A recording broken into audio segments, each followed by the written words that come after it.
નમસ્કાર, શો ટાઈમમાં આપનું સ્વાગત છે. ગુજરાતમાં સ્થાનિક સ્વરાજ્યની ચૂંટણીની તૈયારીઓ શરૂ થઈ ગઈ છે. સ્થાનિક ચૂંટણીમાં ભાજપ, કોંગ્રેસ અને આમ આદમી પાર્ટી ઉપરાંત અપક્ષો પણ મેદાનમાં આવી રહ્યા છે. મહુવા તાલુકામાં પૂર્વ ધારાસભ્ય કનુભાઈ કળસરિયા દ્વારા સદભાવના મંચના માધ્યમથી મહુવા તાલુકા પંચાયત અને જિલ્લા પંચાયતની બેઠકો પર ઉમેદવારો ગોઠવી ચૂંટણી લડવાની જાહેરાત કરવામાં આવી છે.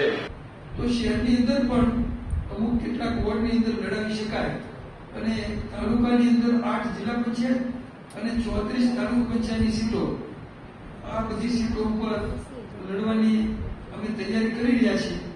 ઉમેદવારો અમને મળી જશે એવી અમારી અપેક્ષા છે.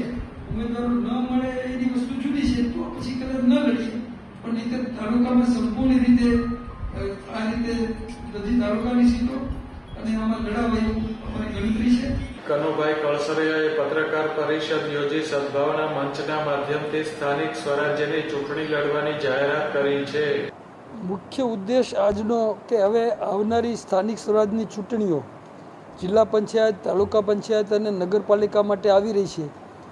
એમાં અમે જ્યારે બધી કોઈ પણ પાર્ટીને છોડી દીધી છે અને પાર્ટી વગર જ લડવાનો મનસૂબો બનાવ્યો છે, અને એ પણ ખેડૂતોના અને ગ્રામના પ્રજાના કલ્યાણ માટે અને ન્યાય માટે.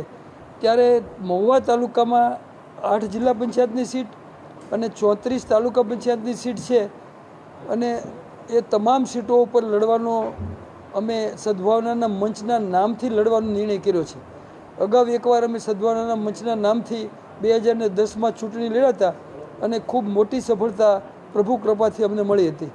રાજકીય પક્ષો ખેડૂતોના પ્રશ્નો અને સમસ્યાઓ પ્રત્યે દુર્લક્ષ સેવતા હોવાથી સ્થાનિક ચૂંટણી લડવાનો નિર્ણય કરવામાં આવ્યો હોવાનું કનુભાઈ કળસરિયાએ જણાવ્યું હતું.